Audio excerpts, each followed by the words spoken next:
शुरुआत कर लेते हैं इस बुलेटिन की। इजराइल और ईरान के बीच जारी जंग में अमेरिका की एंट्री के बाद युद्ध अब महायुद्ध में बदल गया है। पूरी दुनिया की नजर अब सिर्फ और सिर्फ इजराइल ईरान युद्ध पर टिकी हुई है। तो बड़ी खबर इस वक्त आपको हम दे रहे हैं, अमेरिका की एंट्री के बाद ये युद्ध और खतरनाक मोड़ पर पहुंच गया है। अब पूरी दुनिया की नजर सिर्फ इस बात पर टिकी हुई है कि आखिर ईरान इजराइल के बीच का ये युद्ध का जो माहौल है वो किस हद तक जाकर रुकेगा और कहां तक ये युद्ध पहुंचने वाला है, क्योंकि अमेरिका की एंट्री हो चुकी है। बड़ी खबर दे रहे हैं, इसके बीच ही ईरान के विदेश मंत्री रूस पहुंच गए हैं और जहां पुतिन के साथ मुलाकात से पहले अब्बास अरागची ने बड़ा बयान दे दिया है। आपको बता दें, अरागची ने कहा है कि अमेरिका के हमले से परमाणु अप्रसार संधि एनपीटी पर गंभीर सवाल, अंतर्राष्ट्रीय सुरक्षा पर इसके नकारात्मक प्रभाव होंगे। अमेरिका का हमला यूएन चार्टर का उल्लंघन है।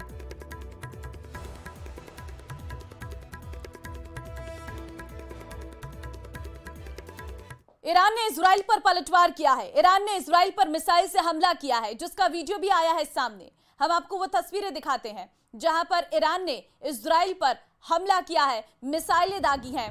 ईरान ने दागी हैं ये मिसाइलें, आप तस्वीरों में देख सकते हैं। रात के अंधेरे पर हमले में दहल उठा है इजराइल। इस वक्त सभी लोगों को लगातार सायरन की आवाजें सुनाई दे रही हैं और सभी से पहले से ही सुरक्षित स्थानों पर पहुंच जाने के लिए कह दिया गया है, क्योंकि अभी जो है हालत लगातार खराब है। तेल अवीव में खास तौर पर स्थितियां बिगड़ती जा रही हैं।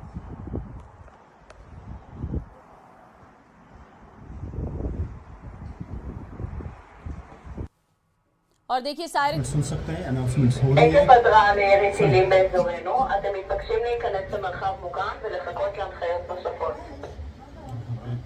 कह रहे हैं कि जहां पर भी आपको नजदीक सुन सकते हैं, आगे की इंस्ट्रक्शंस के लिए वेट कीजिए। जो भी नजदीकी शेल्टर है, बंकर्स हैं, उनमें जाइए। जो ही साइरन्स बजती हैं तो फिर यही अनाउंसमेंट्स होती हैं जगह जगह पे। तो और मोबाइल फ़ोन पे भी अलर्ट आते हैं, यहाँ पे फ्लैश हो जाता है। और मैं खुद सोया हुआ था होटल में और जो ही ये साउंड आई फ़ोन पे तो एकदम से मैं उतरा बेड से और सीधे यहाँ पे शेल्टर में आया। तो सायरन की आवाज़ जो आई थी, फिर हम शेल्टर में गए थे और अब कहा गया कि निकल जाइए, यानी मिसाइल अब सुनेंगे हम। हालांकि यहाँ अभी हमने धमाके नहीं सुने, बहुत अंदर थे हम। तो अब देखते हैं, सुनते हैं कि क्या हुआ है। अभी पता चल पाएगा कि ऐसा लगता है कि टेल अवीव पे फिर से मिसाइल्स लॉन्च किए गए हैं। और ये आप देख सकते हैं लोग। ओके, आपने आवाज़ सुनी होगी कि कह रहे हैं कि everything is normal now, you can go back to your room. That means के जो खतरा था यहाँ पे वो टल गया है। हो सकता है कि मिसाइल्स जो है लॉन्च किए गए होंगे, अभी पता चल पाएगा कि क्या हुआ है। हमले के बाद ईरान ने इजराइल को मिसाइल हमलों से धुआं कर दिया है। इजराइल के जिन शहरों में ईरान की बारूदी मिसाइलें गिरी हैं, वहां तबाही मच गई है। ईरान अब जिस तरह से तेवर दिखा रहा है, उससे साफ है कि जंग में इजराइल की राह आसान नहीं रहने वाली है। बावजूद इसके नेतन्याहू इजराइल की जीत का दावा कर रहे हैं।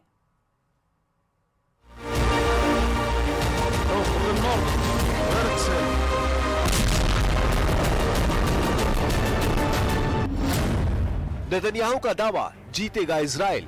ईरान का 20वां हमला शुरू। अमेरिका के हमले के जवाब में ईरान ने इजराइल पर मिसाइलें दागी हैं।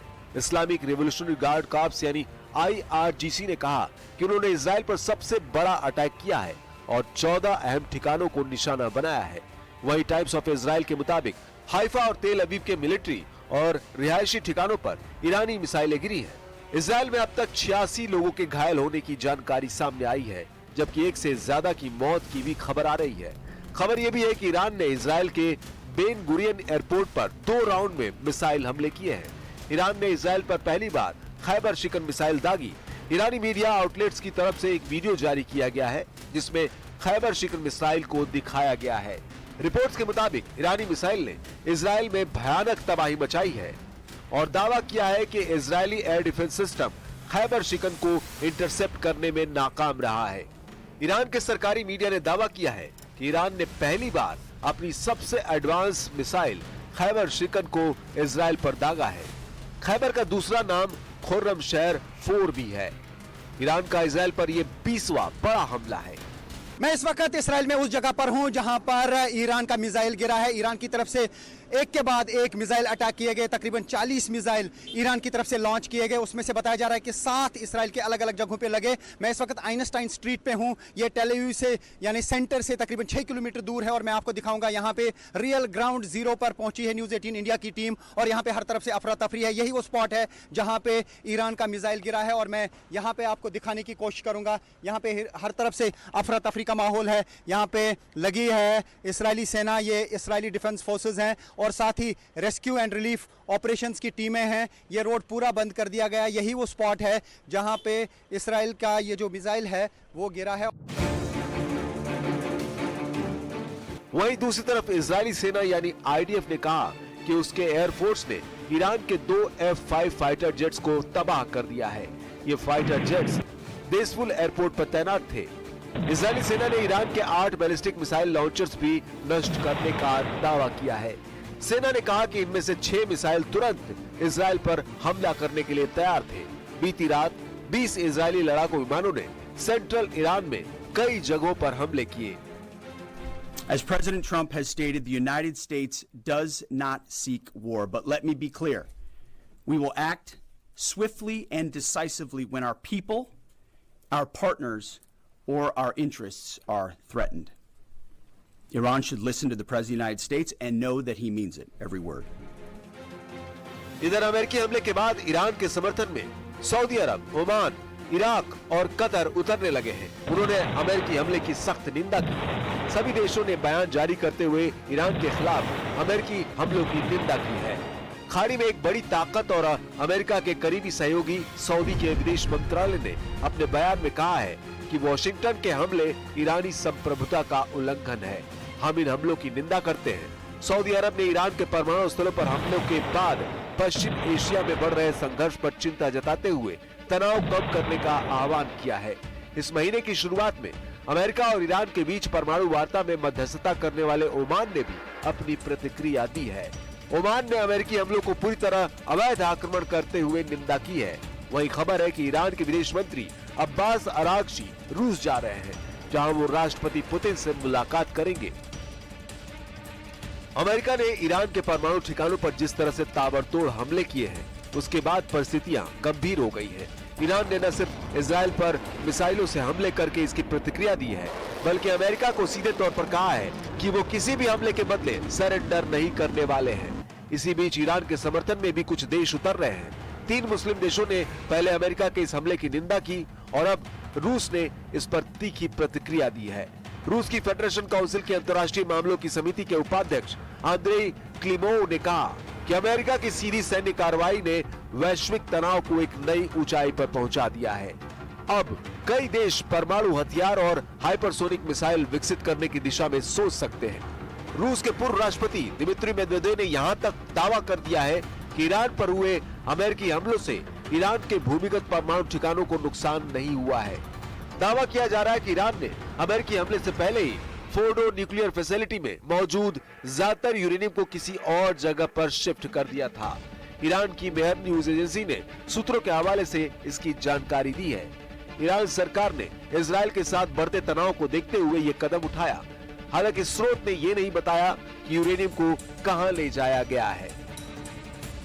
अमेरिका की ओर से ईरान के परमाणु ठिकानों पर किए गए हमलों की अंतर्राष्ट्रीय आलोचना जारी है। अब चीन ने भी इस पर कड़ी प्रतिक्रिया देते हुए अमेरिका को पिछली रणनीतिक भूलों को दोहराने से सावधान किया है। चीन के सरकारी मीडिया चैनल CGTN की एक विशेष टिप्पणी में कहा गया है कि अमेरिकी कार्रवाई एक खतरनाक मोड़ है जो मध्य पूर्व को और अधिक अस्थिर कर सकता है।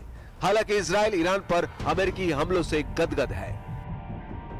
इजराइल के राष्ट्रपति आइजैक हर्जोग ने अमेरिका के ईरान पर किए गए हमलों को ऐतिहासिक बताया है।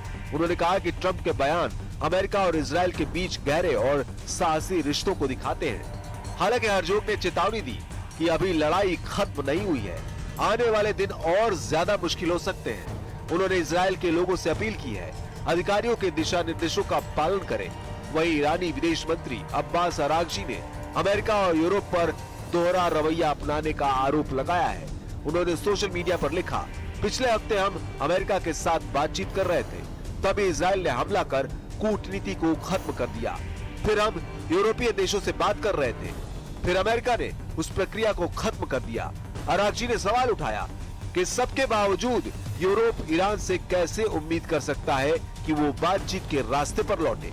अरागची ने दो टूक कहा, जब हमने बातचीत छोड़ी ही नहीं तो वापस कैसे लौटे? उसे खत्म करने की पहल तो हमारी तरफ से कभी नहीं हुई। ईरान के विदेश मंत्री अब्बास अरागची ने कहा कि अमेरिका के हमले के बाद अब डिप्लोमेसी का कोई मतलब नहीं है। अब ऐसे हालात में अंदाजा लगाया जा सकता है कि ये इजराइल और ईरान युद्ध विश्व युद्ध की तरफ तेजी से बढ़ने लगा है।